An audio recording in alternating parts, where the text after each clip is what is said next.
What's going on, everybody? Aiden from Birds vs. Boys here, coming to you after the Eagles absolutely shellac, dominate, and overpower the Dallas Cowboys to the tune of 34-6 in Arlington, Texas.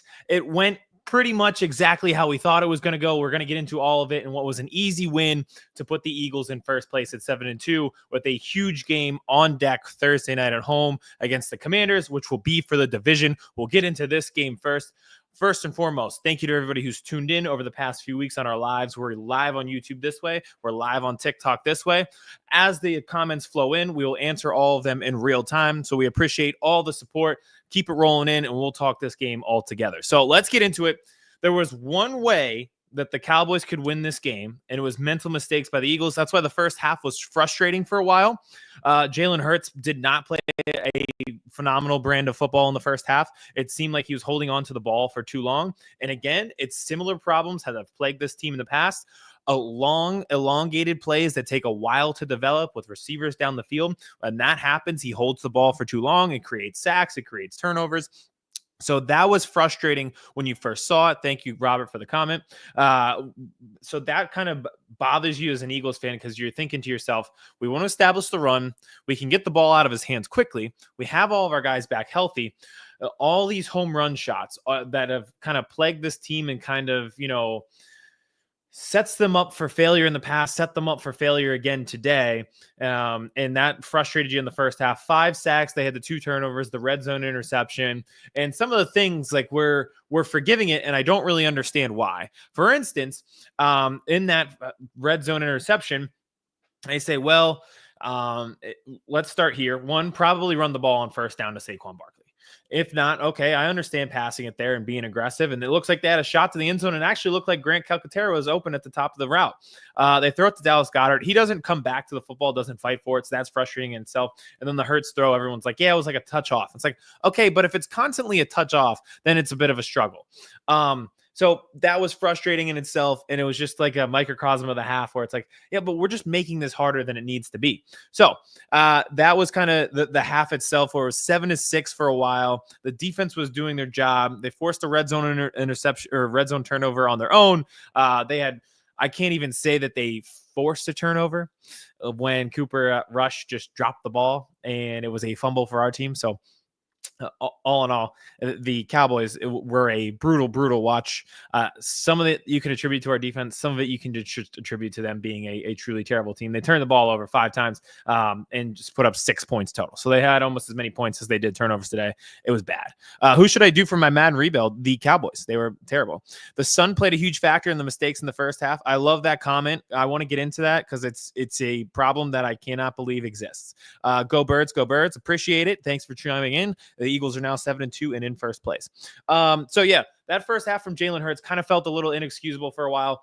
It was holding onto the ball for too long. It created sacks. That kind of puts you behind the sticks when there's no need to be, when you're able to run the ball and move the ball. And what's been a plague defense, they haven't been able to stop the run effectively all year. They don't have Deron Bland in the secondary, so things have been open. It's hard for them to force turnovers. They got Micah Parsons back today, and Demarion Overshown was really good. But all in all, they really haven't been able to pass rush effectively. Philly D gave me 26 points on fantasy. That is incredible. I had them in fantasy as well. So every turnover, I was just maniacally laughing, and every sack, it was just incredible. So from the Eagles, for I'd say the first 28 minutes of the first half, it was a little bit brutal. You were really frustrated because you're like, there's just no reason that the Eagles should be in, or the Cowboys should be in this game with the lack of firepower on their side. It's a team, the Cowboys, that hasn't been able to establish the run and hasn't been able to push the ball to anybody other than CeeDee Lamb this entire year, even when they had Dak Prescott as their starting quarterback. Now you throw in a backup quarterback, and it makes it even harder for them to push the ball down the field. They don't have a reliable second receiver behind CeeDee Lamb. The offensive line has struggled all year. And again, there's just it's hard to run the ball as it was, and it gets even harder when you're operating with a backup quarterback. So you're saying to yourself, how is this game 7-6? Luckily, the defense holds late in that first half there. Great red zone stop. You got phenomenal play from Zach Bond there and Jalen Carter. And I'm going to shout out all the guys who get the helmet stickers a little bit later. But the Eagles then went and did a flawlessly executed 2-minute drill. I will say at one point on that drive, Hurts was another frustrating thing in the first half. He kind of left it short for Devontae Smith on that drive, but he bounced back, found A.J. Brown over the middle for 30 yards. It's kind of what you've been asking for out of this offense, is finding A.J., utilizing the middle of the field. And then Hurts was able to use his legs. They find Dallas Goedert for the touchdown. It's 14-6, and they get the ball to start the second half, and it was over from there. Because then they really were able to get into their offense, what they were wanted to do, run the ball more effectively. Kind of begs the question, why haven't you been doing that from the start? But really, I think it's a matter of, the only excuse that I can give for them is they want to take these home run shots. They want to be aggressive because they don't want the safeties coming down in the formation and ganging up on Saquon Barkley. If you're constantly sending shots deep, sending receivers deep, it makes it really, really hard for them to focus on Saquon in that scenario and bring that extra defender down. Then you come out to start the second half, and it's like, all right, well, now we've kind of eased them into the fact that we want to take home run shots. We want to force it downfield to our deep threat receivers like A.J. Brown and Devontae Smith. And then when you're ready for that, we're going to come back and we're going to establish the run with Saquon Barkley, which they did. Saquon had some nice runs. Even Kenny Gainwell, I thought, was pretty effective today. The O-line continued to dominate, and you could just feel it and sense it as that game went, that the Cowboys defense was just on the field for too long. They were forced to chase Jalen Hurts for too long. They were forced to get Saquon Barkley to the ground for too long, and it eventually just all piled up on them with their ineffective offense and with their the turnovers that they kept forcing on themselves and kind of plaguing themselves with. And then I'll take a look at the comments here because there's a great one from Wesley. Johnny Wilson needs to move to tight end. He's 6'6". I think at some point that'll happen, but today that was another great thing that you saw in the second half where the execution absolutely flipped for this team. They established the run. They established play action. That was a great scramble drill where Hurts had protection. It wasn't quite available at the beginning of the routes there on 3rd and goal. He holds the ball for a second longer. He kind of runs around, buys time. Johnny Wilson, as you're supposed to do as a receiver, don't die on your route. Don't end your route. Keep running. And he does. He cuts back. If Hurts is able to find him, strong catch, touchdown. You're up 21-6. Okay, the next drive.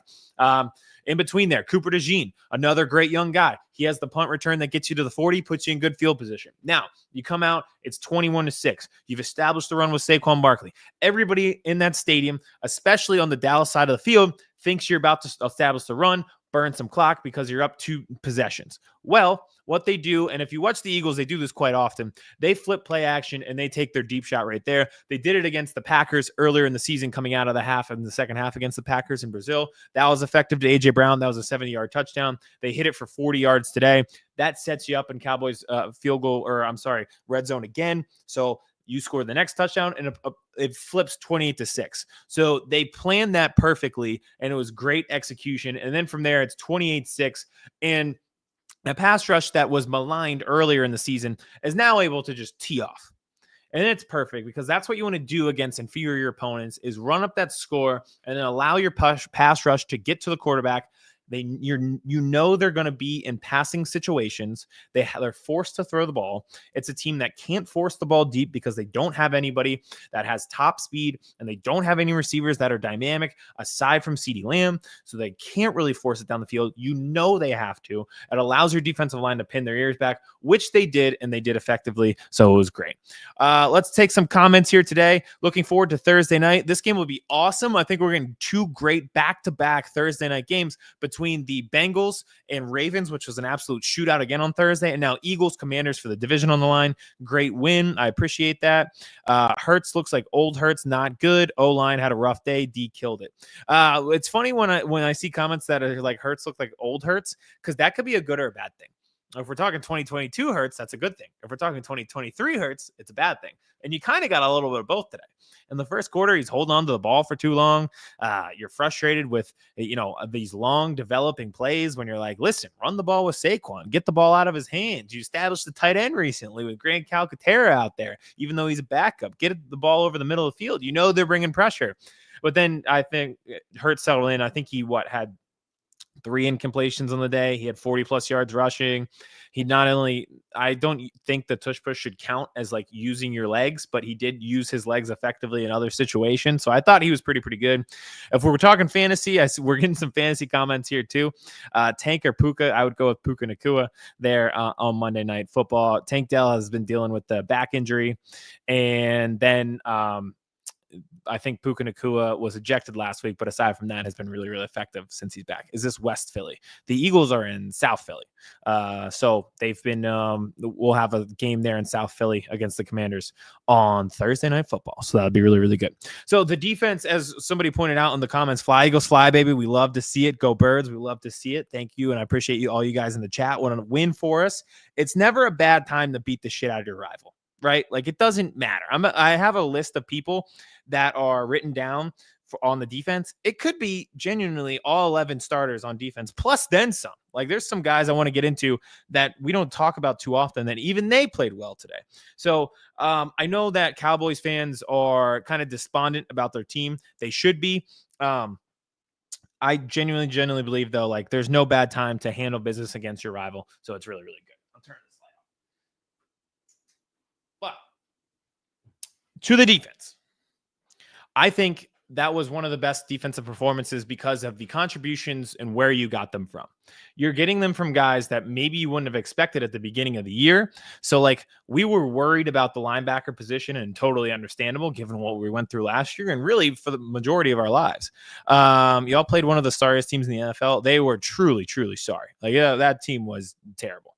But I want to get into that in a little bit, but I want to talk about the Eagles defense first and the players that stood out.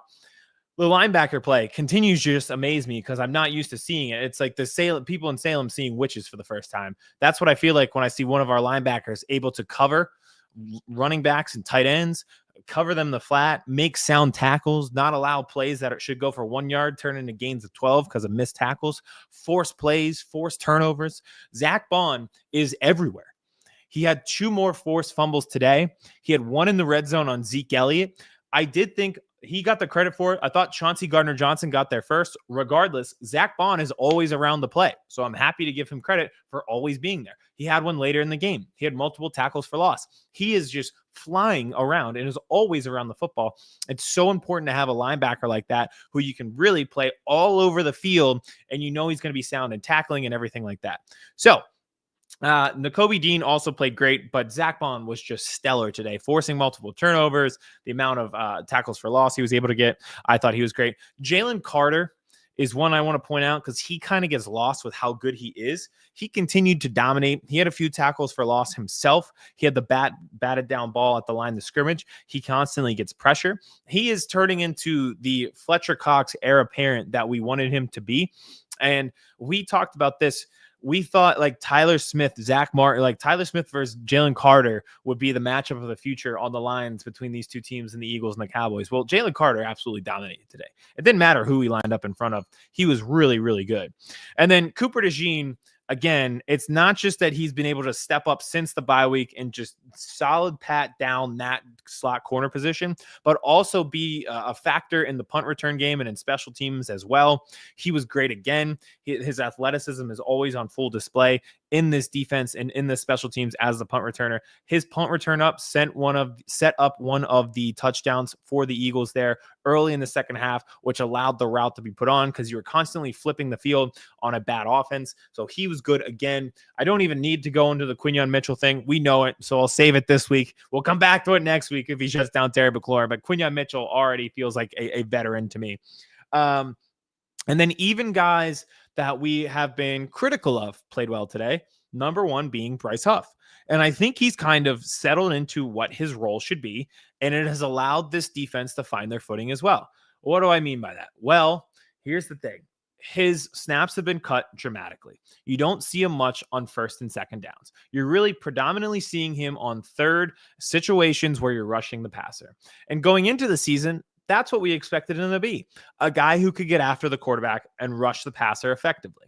What he's always struggled with and what he struggled with in the first month of the season, early downs when he's in on running plays. Well, they seem to have taken him out of that factor of the game. they've been able to stop the run more effectively. And then they bring him in after they stop the run effectively and allow him to rush the passer on third downs. And you're seeing how that's paying off. Back-to-back weeks, he's gotten pressure. He's gotten a sack.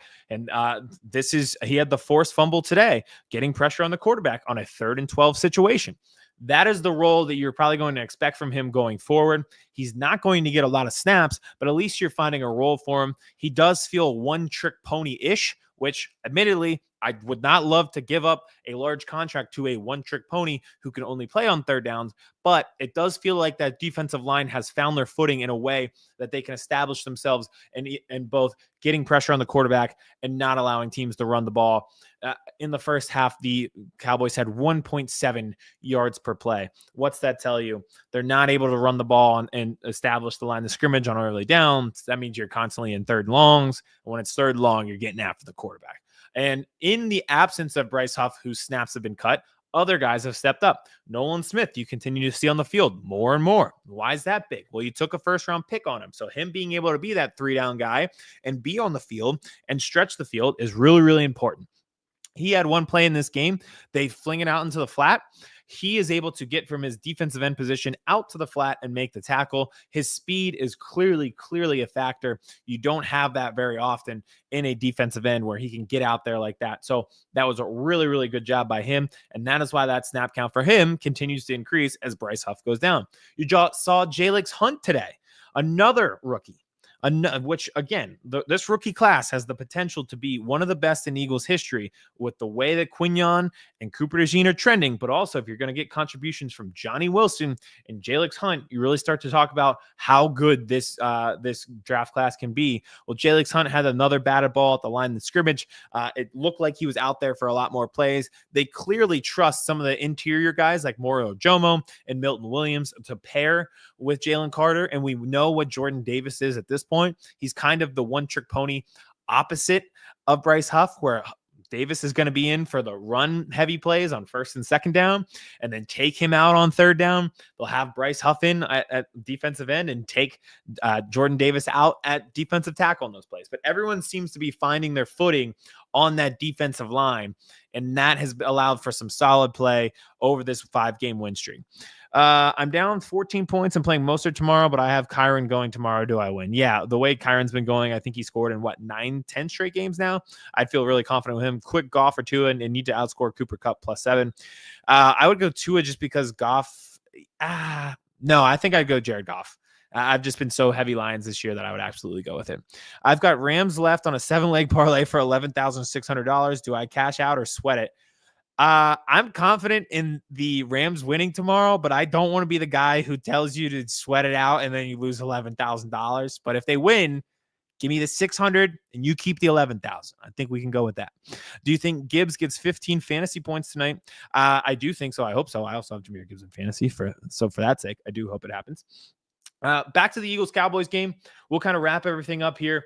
Again, what we saw in the first half was frustrating for about a quarter and a half, but the way the Eagles put that together and the way they came out in the second half, that third quarter felt like an eternity. And it was because it felt like a boxer trying to get to the corner of the ring late in a round, and they couldn't do it. That's how the Cowboys existed in that third quarter. And kudos to the Eagles for putting the pressure on them, continuing to land punches, a land punch again and again, and not allowing that boxer to get to the corner before the round was over and KOing them right there in that third quarter and just put an end to it. They didn't have the firepower to keep up. We knew it. The only thing that could keep you from absolutely dominating them was lack of execution. Well, they were pretty much flawless there in that second half, and you could pull your starters there in the fourth quarter. It took them one quarter to just fully turn this game around and absolutely dominate it. They scored 27 unanswered points after the goal line stand to make it 7-6 and ended up 34-6, and it was off from there.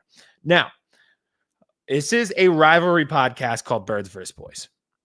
Hell of a win today. I appreciate that. Nick Chubb's burner says McCaffrey, decent debut. They were good. I appreciate the follow, by the way, Nick Chubb's burner. This is a rivalry show, so we should talk about the rivalry. It didn't feel like that today with the Cowboys playing a backup quarterback and how the season has gone for the Cowboys, who are now 3-7. They've been shellacked at home every single game dating back to the playoff game last year, and nothing has changed. So their fans are kind of checked out. It should be a win today for the Eagles. But do not be lost on you as an Eagles fan how sweet this win is, even against a banged up Cowboys team. Because when you think about it, in a silo, yes, they won against a banged up Eagles. They won in a silo. They won against a banged up Cowboys team, right? Okay, fine. You did what you're supposed to do. But think even further than that. Think about where these two teams are right now. The Cowboys weren't bad today because of a backup quarterback. The Cowboys were bad today because they're a poorly run franchise. They did nothing to address their weaknesses in the offseason. They allowed their defensive coordinator to walk out the door. He brought half the defense with them. They could barely extend their number one wide receiver. They did nothing to address the receivers beyond that player. They drafted 2 rookies and then immediately started them on the offensive line. Meanwhile, their veteran tackle went to the Jets. They did not address a running back position that was a struggle last year and again struggled this year. They did nothing to address the defensive line that was gouged running the football last year, and it continues to be this year. They are a badly run team. That is why they continue to lose. They lost today because of injuries. They're losing this season because the Jerry Jones family is a terrible football owner. And I know Cowboys fans know it, but as an Eagles fan, I'm going to remind you every day. You root for a team whose ownership fucking sucks. And I'll never let you forget it. Every single time we beat your ass like we did today. You can blame it on a backup quarterback. You can blame it on Mike McCarthy. You root for a horribly run football team, and you need to know it, and we need to remind you, and we need to bully you about it. All right. So, again, this is a rivalry show. We need to see these things, and we should be appreciative of how the Eagles are run, who absolutely collapsed last year. And then this year, what did they do? We struggled to run the ball late. What's a team that wanted to get back to being able to run the ball effectively? We went out and got Saquon Barkley. We signed Mekhi Becton to address the offensive line and kind of shore that up and make sure we had a solid starting 5 there. We, extensions for Mulata, Dallas Goedert, making sure we were solid, secure, and all of the foundation in our offense around Jalen Hurts. The linebackers struggled last year. We got Zach Bond. We committed to young guys like Nakobe Dean and Nolan Smith, guys that we drafted and invested in. So those were great things. We brought Chauncey Gardner back. We struggled in the secondary last year. We were getting gouged game after game. We couldn't get stops. We couldn't get off the field on third down. They drafted Quinyon Mitchell and Cooper DeJean in their first 2 picks to address that secondary. Those are the difference between those two teams. One addressed their weaknesses over the offseason and tried to improve around their foundation while strengthening the foundation as well through extensions and contracts for young guys. And another team did nothing. Absolutely nothing. They brought back Zeke Elliott from New England, and they brought in Michael Kendricks, a linebacker. And aside from that, they did nothing. So I think it's a day where it should be important to point out those things like that, where it's a well-run team versus a poorly run football team. And Q and DeJean have been our best pickups. That, again, how often do you see it? I appreciate the comment, Anthony. How often do you see it where you hit on your first 2 draft picks, no matter whose team it is? So for the Eagles to have done that is really, really important and just sets the table for the future of this defense and the future of this football team to have 2 kids that look like they could be all pros at their position. And especially Quinyon Mitchell, who's at a very, very important position and will probably be our CB1 for the foreseeable future. It's huge. And then the last thing with Dallas, because we need to shit on them one last time. This is something that gets brought up every time they play a nationally televised game at 4:00. The sunlight thing is absolutely absurd. To be a billion-dollar franchise and operation and have sunlight impact the games is so absurd. I cannot believe it. It is unfathomable to watch replays where your receiver is telling the quarterback he can't see the ball. They're throwing to him in the end zone and he can't see the ball. How is that possible? That is a thing that is going on in the NFL. And again, we talk about it over and over, pretty much every time the Cowboys play at 4:00. But I think it's just a microcosm of who they are as a franchise. They look for the big entertainment value and ignore the details that would make that possible to be a big entertainment value. And that includes building a stadium that faces the wrong direction and then blinds both teams as they play. It's all for show. It's all for entertainment. And then they fall short in the details that matter the most to make this an actual product of success. That's the Cowboys, a team that can't even build a stadium, in the right direction. No matter how large that stadium is, it doesn't matter if your receivers can't see the ball coming from the quarterback. It's bad. So again, great win for the Eagles. They dominated how they should. We got some comments here on YouTube as well. A good game. A win over Dallas is a great thing, no matter how it happens. I totally agree. No matter how it happens, no matter who's on the field, it just feels good to beat Dallas. Beat your rivals, take care of business, win on the road, win the games you're supposed to win. Check all of those boxes for the Eagles today. It was a very sound win. They won in all three phases with offense, 5 turnovers on defense, and even the special teams played well. I thought it was all in all a very sound win and exactly what you needed momentum-wise going into a huge Thursday night performance. So let's get to that. The Commanders lost today, but it doesn't totally impact the division because we come right back. We play them on Thursday, and if they were to win that game, they'd be back in first place, and they'd have the tiebreaker over us. So it's a huge game. This was exactly what you needed, where you kind of played the starters for about 3 quarters and then got them out of there. So this is exactly what they needed. The Commanders today was kind of what I think if you're a Commanders fan, what you feared. Russell Wilson was able to get over the top of you guys a few times for some big plays. At the end there, being able to draw them off sides looks like a little bit of undisciplinedness.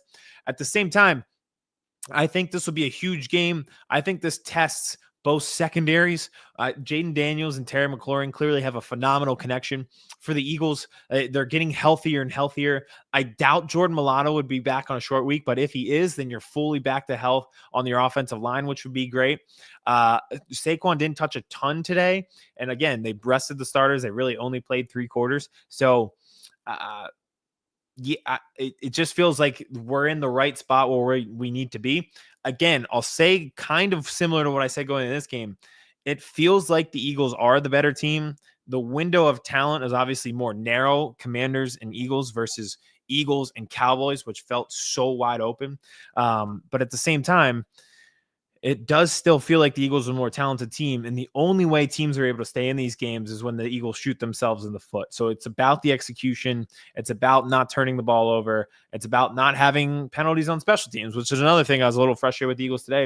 It was the first time where on kickoff, somebody put it in play against the Eagles, and they responded by having 2 penalties on back-to-back kickoff returns. That's the stuff that can't happen when you're playing a really, really good team. This is the difference between playing Cooper Rush and playing a young phenom like Jaden Daniels, who has somebody to throw to, like Terry McLaurin, and they might have Brian Robinson back in the backfield as well. So I do think it's a great test for both of these teams. Probably decides the division here about halfway through with tiebreakers in the division, and especially the way that the Cowboys and Giants are descending. It looks like it'll be easy for us to beat those 2 teams.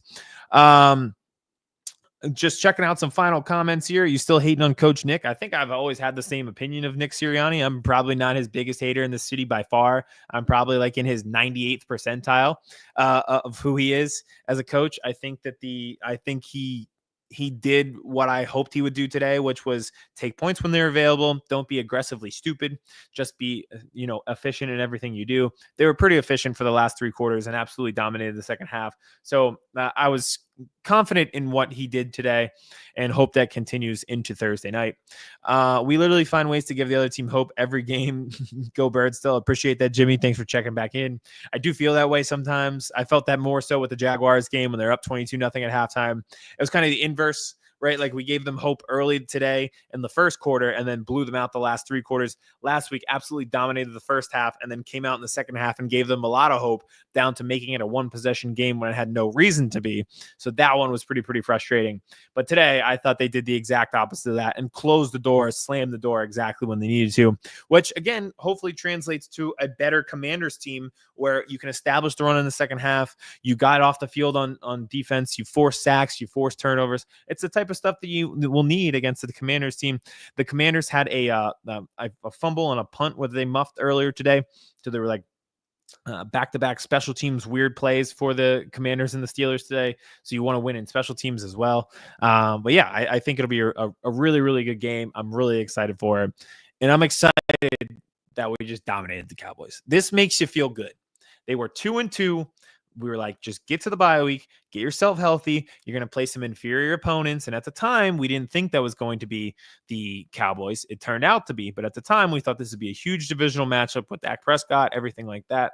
And I know it didn't turn out that way, but we saw the 4 games before this, playing the Giants, Jaguars, Bengals, Browns, all these teams with losing records. He said, get healthy, get back on track against these teams. Well, you did add the Cowboys into that, and now it's 5 straight to go to 7-2, and some pretty impressive wins and doing some pretty impressive things to put yourself in a position where you can not slam the door on the division because it gets tougher after this, but really give yourself a leg up on the mountaintop in the NFC East if you come back and go to 8-2 by beating the Commanders. So that'll be awesome. Let's see final comments here. I'm excited to see how it looks against Washington. That's a good test. It is a great test with 2 great teams, and I think I know the players don't love this on Thursdays. I don't love this on Thursday, but it is nice to have like back-to-back good Thursday night games that we're seeing across the league. And it'll just be a great, I think the way this game went, beating the shit out of Dallas to go to 7-2 and first in the division, it'll be a raucous crowd on Thursday night on what will be a good test. I'm a Commanders fan. Let's talk all week. I think we're going to be live a few times. We'll probably be live after that game as well. Hit our DMs, hit our comments. We'll talk all week. I think it'll be a great game, and I'm really excited for it. This is the first time we've had like a real NFC East, like this could be it. This decides the division. We've been robbed of that in the few previous years because somebody gets out like so far out ahead in the division that it just feels like there's no shot to catch somebody. And last year, the Eagles just totally collapsed, so we couldn't beat anybody. So none of the divisional matchups felt like they had the fire to it. This is the first time we're like, it could go either way. This could go either way, and it could decide the division, and it's coming at a great time. Commander's going to be tough coming off of travel in a short week. Yeah, the short week definitely makes it tough on both teams. The Commanders have to travel up here. It's never easy to play at Lincoln Financial Field. I think it'll be even less easy on Thursday night. And I think the Eagles are a team more geared to short weeks because of their establishment of the run. You could see at times during that second half where they were just leaning on the Cowboys defensive line. They were hand on hips. They looked tired. They looked gassed. The Eagles made no qualms about what they were going to do. They went back to the formation where they used a linebacker as fullback. They told you that they were going to be running the football. They ran it effectively still. So I do think they're more geared towards short weeks when you can bully an established run and kind of keep teams from, having long drives. And instead, you're the team running the ball up 6-7 minutes. So they're more geared towards short weeks when a defense is fatigued. And I think you'll see that come into factor probably in the second half if this game is close against the Commanders on Thursday night. All right. That's it. Eagles win. This is Birds versus Boys, and it always feels good when the Birds dominate the Boys and absolutely obliterate them. I appreciate everybody who tuned in, both on YouTube, on TikTok. We'll be back this week. Again, like we mentioned many times, this is it. This is the game day game of the week on Thursday night for the division. So we'll be live a few times. If we can, we'll be live after that game as well. So I appreciate everybody with the comments who've tuned in, both fantasy and NFL as well. We'll be back this week. Appreciate it. Eagles win. Domination.